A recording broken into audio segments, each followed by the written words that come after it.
ശശി തരൂരിൻ്റെ അവസ്ഥ കോൺഗ്രസ്സിൽ എന്തായിരിക്കും എന്നുള്ളത് ആളുകളൊക്കെ ശ്രദ്ധിക്കുന്നുണ്ട്. കുറേ നാളായി അദ്ദേഹം പ്രധാനമന്ത്രി നരേന്ദ്രമോദി ഏൽപ്പിക്കുന്ന ദൗത്യങ്ങൾ ആണ് നിർവഹിച്ചുകൊണ്ടിരിക്കുന്നത്. അദ്ദേഹം അടുത്ത കാലത്ത് ഗ്രീസിൽ പോയിരുന്നു. അപ്പോൾ ഗ്രീസിൽ പോയിരുന്നു എന്നുള്ളത് കൊണ്ട് കോൺഗ്രസിൻ്റെ പല പരിപാടികളിലും അദ്ദേഹം കേരളത്തിൽ ഉണ്ടായിരുന്നില്ല. മനഃപൂർവ്വമാണോ അല്ലയോ എന്ന് അറിഞ്ഞുകൂടാ. കാരണം അദ്ദേഹത്തിന് രാജ്യമാണ് പ്രധാനം എന്ന് പറയുന്നുണ്ട്, അത് ആവർത്തിച്ച് പറയുന്നുണ്ട്. അദ്ദേഹം മറ്റേ ഉമ്മൻചാണ്ടി അനുസ്മരണത്തിൽ രാഹുൽ ഗാന്ധി വന്നിടത്തുണ്ടായിരുന്നില്ല. മറ്റേ തിരുവനന്തപുരത്ത് എ.കെ. ആൻ്റണിയെ കാണാൻ പോയി. അന്ന് KPCC ഓഫീസിലോ മറ്റോ ശശി തരൂരിനെ കാണാൻ ഉദ്ദേശിച്ചിരുന്നു. പക്ഷേ ഏതൻസിൽ ഇന്ത്യക്ക് വേണ്ടിയുള്ള ദൗത്യം ഉള്ളതുകൊണ്ട് അത് നടന്നില്ല. അങ്ങനെ കോൺഗ്രസിൻ്റെ പരിപാടികളിൽ അദ്ദേഹം, പ്രത്യേകിച്ച് രാഹുൽ ഗാന്ധി ഒക്കെ ഉണ്ടെങ്കിൽ വിട്ടു നിൽക്കുന്നത് അദ്ദേഹത്തിന് ഇപ്പോൾ ഒരു ശീലമാണ്. അദ്ദേഹം രാജ്യത്തിനാണല്ലോ പ്രാധാന്യം കൊടുക്കുന്നത്. അപ്പോൾ അദ്ദേഹത്തിന്, അതായത് ഇപ്പോൾ 5 വിമാനങ്ങൾ ഇന്ത്യ പാകിസ്ഥാൻ യുദ്ധത്തിൽ വീണിട്ടുണ്ട്. ഇത് ആരുടെ വിമാനം എന്നൊന്നും ട്രംപ് പറഞ്ഞില്ല. അപ്പോൾ രാഹുൽ ഗാന്ധി സർക്കാർ നയം വ്യക്തമാക്കണം എന്ന് പറയുന്നുണ്ട്. പാർലമെൻറ്റ് സമ്മേളനം കൂടുമ്പോൾ കോൺഗ്രസ് ചർച്ച ചെയ്യാൻ പോകുന്ന ഒരു വിഷയം ഓപ്പറേഷൻ സിന്ദൂർ ഒക്കെ ആയിരിക്കും. ഇതുമൊക്കെയായിട്ട് ബന്ധപ്പെട്ടിട്ട് കോൺഗ്രസിൻ്റെ നയം സംസാരിക്കണമെന്നോ ആ നയത്തിൻ്റെ കൂടെ നിൽക്കണമെന്നോ പറഞ്ഞ് ശശി തരൂരിനൊരു വിപ്പ് കൊടുത്താൽ കോൺഗ്രസിൻ്റെ നയത്തിൻ്റെ കൂടെ അദ്ദേഹം നിൽക്കേണ്ടി വരും, അദ്ദേഹം കോൺഗ്രസിൻ്റെ MP എന്നുള്ള നിലയ്ക്ക്. അപ്പോൾ അങ്ങനൊരു വിപ്പ് വരാൻ സാധ്യതയുണ്ടോ? അപ്പോൾ ശശി തരൂർ എന്ത് ചെയ്യും? സാറേ, ശശി തരൂരിനെ പോലെ ഒരു ബുദ്ധിജീവി, ഒരു എഴുത്തുകാരൻ, ഒരു ചിന്തകൻ, ഒരു പൊളിറ്റിക്കൽ ജീനിയസ്, അതുകൂടി ചേർത്ത് പറഞ്ഞാൽ ശശി തരൂരിന് ഇതൊന്നും ആൻറ്റിസിപ്പേറ്ററി അല്ല. അദ്ദേഹത്തിന് ഇതൊന്നും ഭാവനയിൽ കാണേണ്ട ഒരു കാര്യമല്ല, ഇമാജിനറി ക്വസ്റ്റ്യനും അല്ല അത്. ഈ സന്ദർഭങ്ങളെയൊക്കെ കാലിക്കൂട്ടി വളരെ കൃത്യമായി കാൽക്കുലേറ്റ് ചെയ്ത് വെച്ച ഒരു ഡിസൈൻ അദ്ദേഹത്തിൻ്റെ മനസ്സിലുണ്ട്. Option plan A, plan B ആയിരിക്കാം, അതിലേത് എന്നതാണ് പ്രശ്നം. ഇപ്പോൾ കോൺഗ്രസ്, പക്ഷേ കോൺഗ്രസ്സിന് ഞാൻ മനസ്സിലാക്കുന്നത് ശശി തരൂര് എങ്ങോട്ട് പോകുന്നുവെന്നും എന്നതിനെക്കുറിച്ച് മറ്റാരെക്കാളും ആൻസൈറ്റി ഉണ്ടാകും അവർക്കാണല്ലോ. അവരത് പഠിക്കുന്നുണ്ട്, അവരത് മനസ്സിലാക്കിയിട്ടുമുണ്ട്. കോൺഗ്രസിൻ്റെ മുമ്പിലുള്ള വഴി ഒറ്റ കാര്യമാണ്, ശശി തരൂര് പാർട്ടി വിട്ടു പോകുമെന്ന് അവർക്ക് ഉറപ്പാണ്. പക്ഷെ പോകുന്നതിന് മുമ്പ് ഇന്ത്യൻ നാഷണൽ കോൺഗ്രസ് പോലൊരു പാർട്ടി ഇത്രയും ഉയർന്ന സ്റ്റേച്ചറും കാലിബറും ഒക്കെ ഉള്ള ഒരു നേതാവിനെ നഷ്ടപ്പെടുത്തിയത് കോൺഗ്രസ് ആണ് എന്ന് ചരിത്രം പറയരുത്. അതിനുവേണ്ടിയുള്ള പദ്ധതികളാണ് ഏറ്റവും ഒടുവിൽ AICC തൊട്ട് KPCC വരെ നടപ്പാക്കിയത്. കോൺഗ്രസിനെ ഒരാൾക്കും കുറ്റപ്പെടുത്താൻ പറ്റാത്ത വിധത്തിൽ. ഒന്ന്, അവർ ചെയ്തത് പാർലമെൻറ്റ് സമ്മേളനത്തിൻ്റെ തൊട്ട് മുന്നോടിയായിട്ട് പാർലമെൻ്ററി പാർട്ടിയുടെ യോഗം വിളിച്ചു കോൺഗ്രസ് പാർട്ടിയിൽ. സാധാരണഗതിയിൽ ഇൻഡിവിജ്വലായിട്ട് ഒരു സാധാരണ മെയിലും മെസ്സേജ് അയക്കുകയല്ലാതെ ഇൻഡിവിജ്വലായിട്ട് വിളിക്കാറില്ല അത്രേ. ഇത്തവണ AICC സെക്രട്ടറിമാർ നേരിട്ട് വിളിച്ചു ഇവരെയൊക്കെ. അപ്പോൾ അദ്ദേഹം പറഞ്ഞു, ഞാൻ ഏതൻസിലാണ്, ഞാൻ വരുന്നില്ല. അപ്പോൾ അദ്ദേഹം ഇന്ത്യക്ക് വേണ്ടി ഈ പറഞ്ഞ പോലെ സാറ് ഇങ്ങനെ ആവർത്തിച്ച് പറഞ്ഞത് ശശി തരൂരിൻ്റെ ഒരു പുതിയ മൂഡാണ്.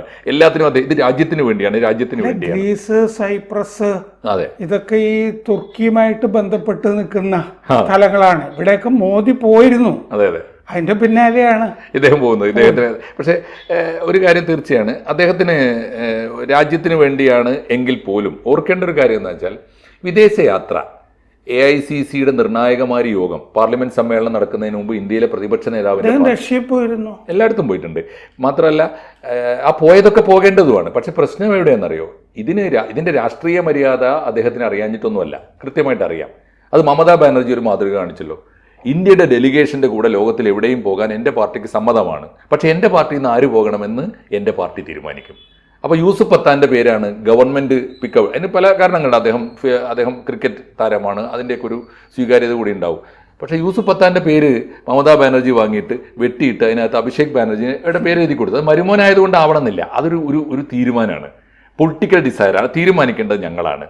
അപ്പോൾ ഇത് കോൺഗ്രസിനും ബാധകമാണെന്ന് ശശി തരൂരിന് അറിയാം. കോൺഗ്രസ് പാർട്ടിയിൽ നിന്ന് ആര് പോകണമെന്ന് തീരുമാനിക്കേണ്ടത് കോൺഗ്രസ് പാർട്ടിയാണ്. കേന്ദ്ര ആളുകളെ തീരുമാനിച്ചിരുന്നു. അതെ, കേന്ദ്ര ഗവൺമെന്റിന്റെ ഒരു ക്ഷണം ശശി തരൂരിനെ പോലെ ഒരു നേതാവിന് കിട്ടുമ്പോൾ അദ്ദേഹം മാന്യമായി പറയേണ്ട മറുപടി എന്താണ്? അത് പാർട്ടി ലീഡേഴ്സിനോട് ഡിസ്കസ് ചെയ്യൂ, അല്ലെങ്കിൽ പ്രതിപക്ഷ നേതാവിനോട് ഡിസ്കസ് ചെയ്യൂ, മല്ലികാർജ്ജുൻ ഖാർഗെയോട് ഡിസ്കസ് ചെയ്യൂ എന്നല്ലേ പറയേണ്ടത്. അവരോട് ചോദിക്കാതെ കേന്ദ്ര ഗവൺമെൻറ് ഇട്ട ലിസ്റ്റ്, കോൺഗ്രസ് കൊടുത്ത ലിസ്റ്റ് വേറെ, ഇവർ കൊടുത്ത ലിസ്റ്റ് വേറെ. പക്ഷേ അത് രണ്ട് ലിസ്റ്റായിട്ട് തന്നെ പോയി. ഗവൺമെൻറ്റിൻ്റെ ലിസ്റ്റ് ശശി തരൂർ ഉൾപ്പെടെയുള്ളവർ അംഗീകരിച്ചു. അത് എന്താണ് അദ്ദേഹത്തിൻ്റെ നീക്കമെന്ന് വ്യക്തമാണ്.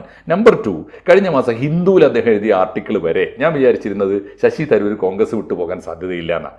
കാരണം ഈ ഗവൺമെൻറ് ഈ നരേന്ദ്രമോദി സർക്കാരിനെതിരായിട്ട് എഴുതിയും പറഞ്ഞും ഏറ്റവും ശക്തമായ ക്യാമ്പയിൻ നടത്തിയ ഒരാളാണ് കോൺഗ്രസിൽ നിന്ന് ശശി തരൂർ. അടിയന്തരാവസ്ഥയെ പറ്റിയുള്ള ലേഖനം അദ്ദേഹം നേരത്തെ ഇതേ മൂഡിൽ പറഞ്ഞിട്ടുണ്ടെങ്കിലും കുറെ കൂടി ശക്തമായി അദ്ദേഹം ആവർത്തിച്ചു.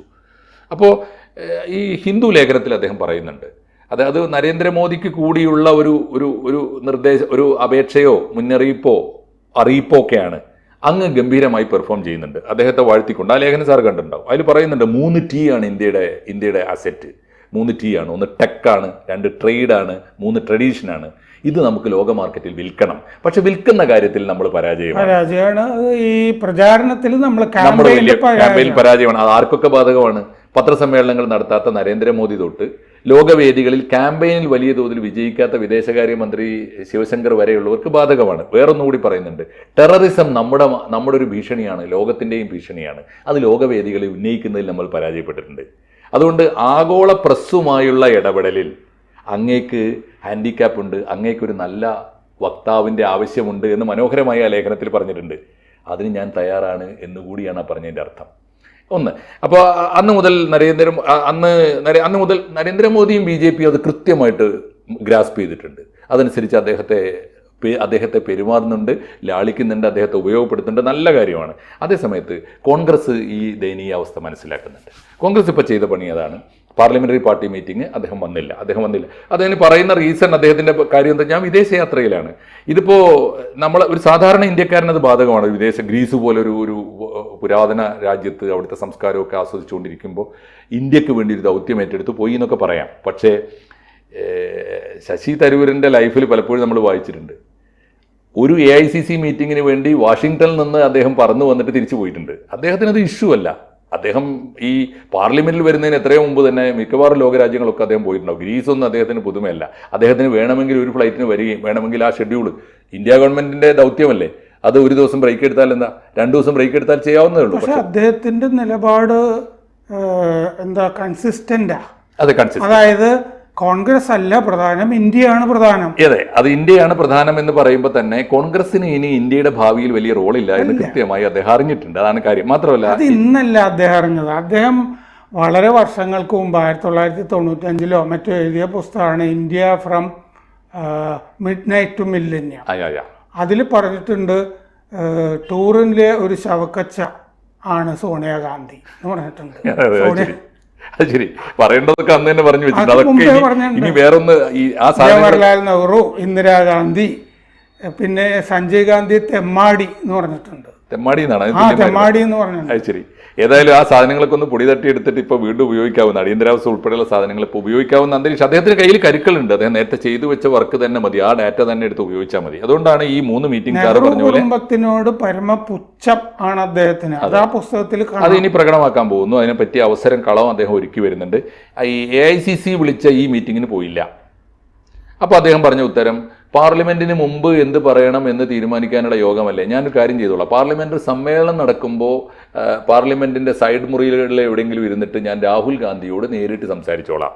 ആലോചിച്ച് നോക്കൂ. അപ്പോൾ സമ്മേളനത്തിന് മുമ്പ് രാഹുൽ ഗാന്ധിയോട് സംസാരിക്കാൻ തിരുവനന്തപുരത്ത് ഒരു മീറ്റിംഗ് അറേഞ്ച് ചെയ്തു. രാഹുൽ ഗാന്ധിയായിട്ട് സംസാരിച്ചപ്പോഴും ഒരു പാച്ചപ്പ് നടന്നില്ലല്ലോ. നടന്ന ചില സമയത്ത് കാണാൻ പോകുമ്പോൾ 1.5 മണിക്കൂറൊക്കെ ചിലപ്പോൾ ഇരുത്തിന്നും വരും. അങ്ങനെ ഹൈക്കമാൻഡ് ചെയ്യാറില്ലേ? ഉണ്ടാവും, തീർച്ചയായിട്ടും. മൂന്നാമത്തെ കാര്യമായിരുന്നു, ഇപ്പോൾ അദ്ദേഹം ഈ പറഞ്ഞ സമ്മേളനം തിരുവനന്തപുരത്തെ മീറ്റിംഗ് അറേഞ്ച് ചെയ്തിട്ട് അദ്ദേഹം എത്തിയില്ല. വേണമെങ്കിൽ റീസൺ എടുക്കാം. അദ്ദേഹം വന്നതിന് ശേഷം കോൺഗ്രസ് കൃത്യമായ നിലപാടെടുത്തു. അദ്ദേഹം കൊച്ചിയിൽ ഇന്നലെ ഉണ്ടായിരുന്നു. ഇന്നലെ വലിയ കോൺഗ്രസിൻ്റെ സമര പ്രഖ്യാപന കൺവെൻഷൻ നടക്കുമ്പോൾ VD സതീശൻ ഉൾപ്പെടെ വലിയ നേതാക്കളൊക്കെ ഉണ്ട്. ശശി തരൂരും കൊച്ചിയിലുണ്ട്. അദ്ദേഹത്തെ വിളിച്ചതുപോലുമില്ല. കോൺഗ്രസ്സുകാർക്ക് അറിയാം അദ്ദേഹം എവിടെ ഉണ്ട് എന്ന്. വന്നില്ല. ഇനിയുള്ള സ്ട്രാറ്റജിയാണ് പ്രധാനം. ഇപ്പോൾ കോൺഗ്രസിൻ്റെ തീരുമാനം എന്ത്? ശശി തരൂരിനെ ഇനി ഒരു ആലോചനയ്ക്ക് വിളിക്കേണ്ടതില്ല. 1. 2, പാർലമെൻറ്റ് സമ്മേളനത്തിന് മുമ്പായിട്ട് അദ്ദേഹത്തിന് ഒരു വിപ്പ് കൊടുക്കും. എല്ലാവർക്കും എന്ന പോലെ അദ്ദേഹത്തിന് വിശേഷമായിട്ടും കൊടുക്കും. ഓപ്പറേഷൻ സിന്ദൂറിന് ശേഷമുള്ള ഇന്ത്യൻ സാഹചര്യത്തിൽ പാർട്ടിയുടെ പ്രഖ്യാപിത നയങ്ങൾ 1, 2, 3 ഇന്നതൊക്കെയാണ്. ഇതിന് വിരുദ്ധമായി സംസാരിക്കുന്നത് തീർച്ചയായിട്ടും പാർട്ടി വിരുദ്ധമായിരിക്കും ശശി തരൂരിന് അറിയാം. ഇപ്പോഴത്തെ സാറ് പറഞ്ഞ കൺസിസ്റ്റൻസി വെച്ച് ശശി തരൂരിന് മറിച്ചൊന്നും പറയാനും പറ്റില്ല. ഇന്ത്യക്ക് വേണ്ടി അദ്ദേഹത്തിന് സംസാരിക്കേണ്ടി വരും. അത് കോൺഗ്രസിനെതിരായി തീരും. അദ്ദേഹത്തിൻ്റെ പേരിൽ നടപടി വരും. ആ നടപടി കാത്തിരിക്കുന്നു ശശി തരൂർ എന്ന് വിശ്വസിക്കുന്നതല്ലേ ഇപ്പോഴത്തെ സാഹചര്യത്തിൽ നമുക്ക് എളുപ്പം? അദ്ദേഹത്തിന് ആ പ്രസംഗം, അങ്ങനെ ഒരു ചർച്ച നടക്കുമ്പോൾ പ്രധാനപ്പെട്ട പ്രസംഗം നടത്താനായിട്ട് കോൺഗ്രസ് നിയോഗിക്കണം. തീർച്ചയായിട്ടും അങ്ങനെയാണ് വേണ്ടത്. നിയോഗിക്കുമ്പോൾ സംഭവിക്കാൻ പോകുന്നത് കോൺഗ്രസിൻ്റെ നേതാക്കന്മാരും രാഹുൽ ഗാന്ധിയും മല്ലികാർജ്ജുൻ ഖാർഗെയൊക്കെ ആവർത്തിച്ച് പറഞ്ഞുകൊണ്ടിരിക്കുന്ന നയങ്ങൾക്കെതിരായി അദ്ദേഹം പ്രസംഗിക്കും. അപ്പോൾ കോൺഗ്രസ് ഇദ്ദേഹത്തെ എന്ത് ചെയ്യും? അപ്പോഴും നടപടിയെടുക്കേണ്ടി വരും. രണ്ടായാലും നടപടിയാണ് അവരുടെ മുമ്പിലുള്ള വഴി. ശശി തരൂരിന് വാതിൽ തുറന്നു വെച്ചിരിക്കുന്നു എന്ന് വേണം കോൺഗ്രസിന്റെ ഭാഗത്തുനിന്ന് ഇപ്പം നമുക്ക് കാണാൻ. ബാക്കി ഏതാനും ദിവസം വേറെ വാതിലുകളും തുറന്നു വെച്ചിട്ടുണ്ടാവും. തീർച്ചയായിട്ടും ശശി തരൂരിന് നടന്ന് കയറാനുള്ള വാതിലുകളും തുറന്നിരിക്കുന്നുണ്ട്. വാതിലുകളെല്ലാം വളരെ ഓപ്പൺ ആണ് ഇപ്പോൾ. ബാക്കി നമുക്ക് കാണാം. കൂടുതൽ വാർത്തകളും വിശേഷങ്ങളും നിങ്ങളിലേക്ക് എത്താൻ ABC മലയാളം സബ്സ്ക്രൈബ് ചെയ്യുക, ബെൽ ബട്ടണും അമർത്തുക.